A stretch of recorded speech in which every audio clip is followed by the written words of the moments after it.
Oil.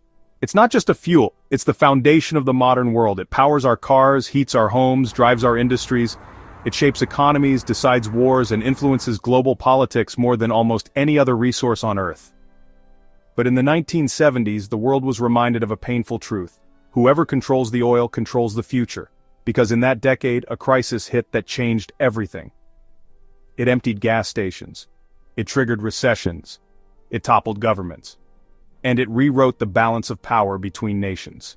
That crisis was the oil shock of the 1970s, and the world we live in today still runs on the consequences of that moment. Welcome to Roots of the Matter, the channel where forgotten history explains the world we live in today. This is the story of how a sudden disruption in oil supply reshaped global economics, politics, and the way we live. Let's dive straight in.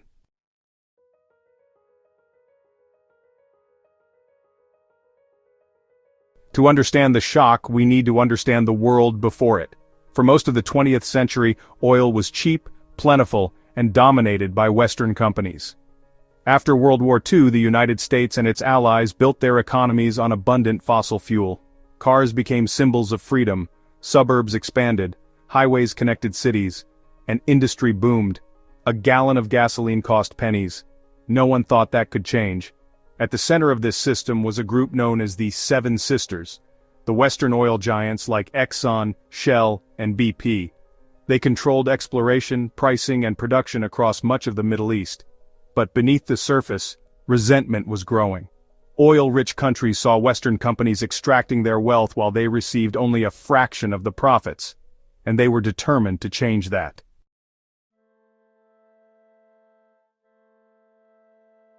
In 1960, 5 oil-producing nations, Iran, Iraq, Kuwait, Saudi Arabia, and Venezuela, formed the Organization of the Petroleum Exporting Countries, or OPEC.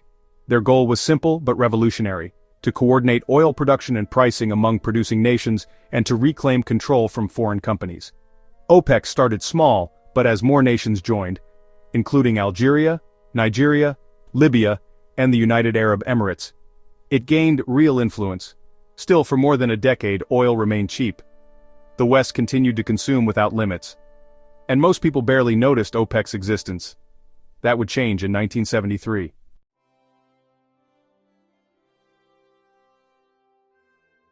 In October 1973, a coalition of Arab states led by Egypt and Syria launched a surprise attack on Israel during the Jewish holiday of Yom Kippur. The war shocked the world. The United States and several Western countries rushed to support Israel with weapons and supplies. Arab oil producers were furious. They saw Western backing for Israel as direct interference in the conflict. And they decided to respond with their most powerful weapon: oil.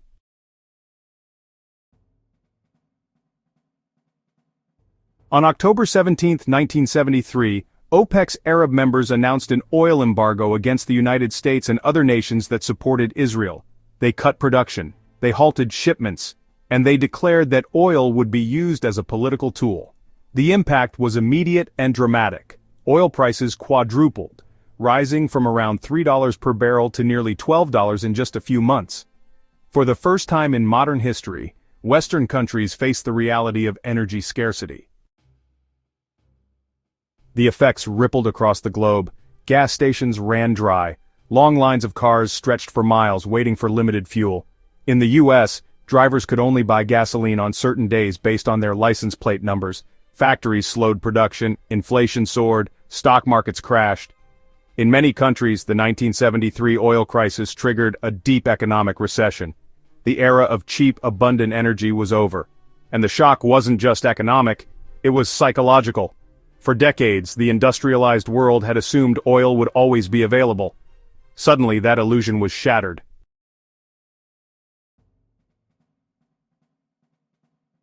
The 1973 oil shock marked a turning point in global power. Oil-producing nations, once seen as peripheral, were now at the center of global politics.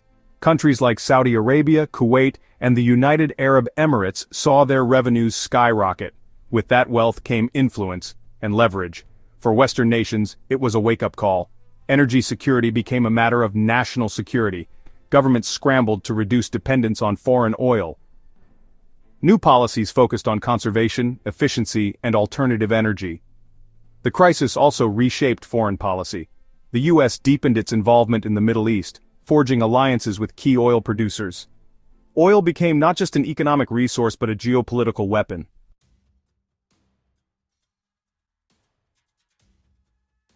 If the 1973 crisis was a wake-up call, the second oil shock in 1979 was a full-blown earthquake. That year, the Iranian Revolution toppled the Shah, a key U.S. ally, and disrupted one of the world's largest oil producers. Output plummeted. Prices surged again, doubling to over $30 a barrel. The result was another wave of inflation, recession, and political upheaval. This second shock cemented a new reality. The age of cheap, stable oil was gone for good. From now on, the global economy would live and die by the price of energy.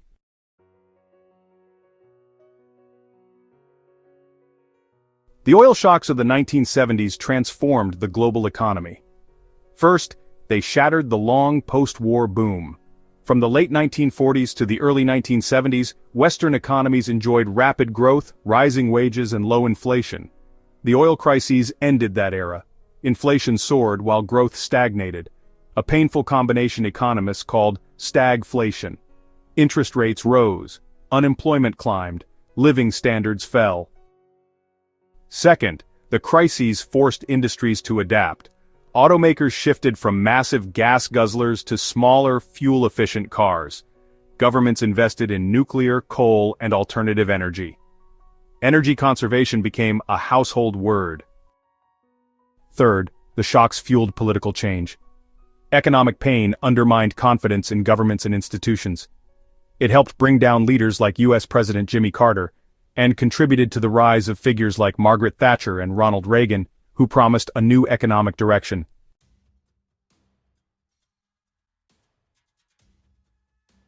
The oil shocks also shifted the balance of global power. For oil-exporting nations, the 1970s were a golden age. Petrodollars, the profits from oil sales, flooded into their economies.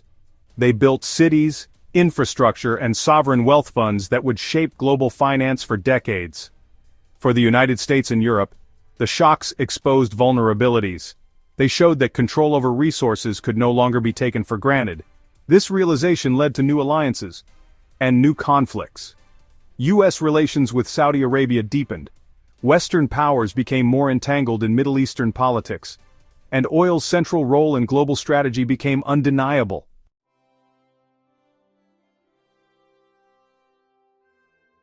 The oil shocks of the 1970s taught the world hard lessons, lessons that still shape policy today. They showed that dependence on a single resource is dangerous. They revealed how energy can be weaponized, and they proved that economic power can shift overnight. The crises also sparked innovations that continue to shape our lives. Energy efficiency standards, strategic petroleum reserves, and diversification efforts all trace their roots to the 1970s.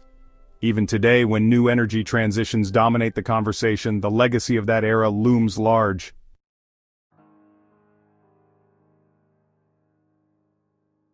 Half a century later, the world still feels the shock waves of the 1970s oil crises. When oil prices spike, economies still tremble. When conflict erupts in the Middle East, markets still panic. And when energy is weaponized, as seen in Russia's use of natural gas in Europe, the lessons of 1973 and 1979 return with new urgency.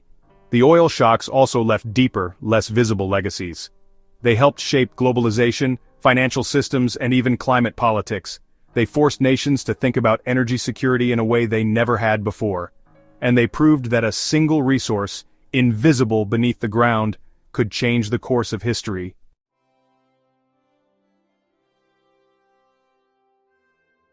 It's easy to talk about oil in terms of markets and geopolitics, but for millions of people the shocks of the 1970s were deeply personal. Families waited hours in line for gasoline. Workers lost jobs as factories shut down. Inflation eroded savings and wages. The cost of living soared. For an entire generation, the oil crises weren't just news events. They were lived experiences. They reshaped how people thought about energy, consumption, and even the future itself. The oil shocks of the 1970s were more than just temporary disruptions. They were turning points. They ended the age of cheap energy. They redrew the global map of power. They rewired economies, industries, and foreign policies. And they taught the world that the most powerful weapons aren't always bombs or armies. Sometimes they're barrels of oil. Today, as we face new energy challenges, from climate change to the transition to renewables, the lessons of the 1970s still matter.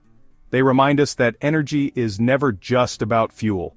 It's about power, politics, and the future of our world. Because to understand how we got here, to understand why oil still shapes our lives, we have to go back to the roots of the matter. That's it on this week's edition. If you found the video interesting, why not subscribe to the channel and hit the notification button so you don't miss future episodes. Subscribing also helps us a lot as a new YouTube channel. Please share the video amongst your network of friends, and let us know your thoughts in the comments section too. Until our next one, all the best.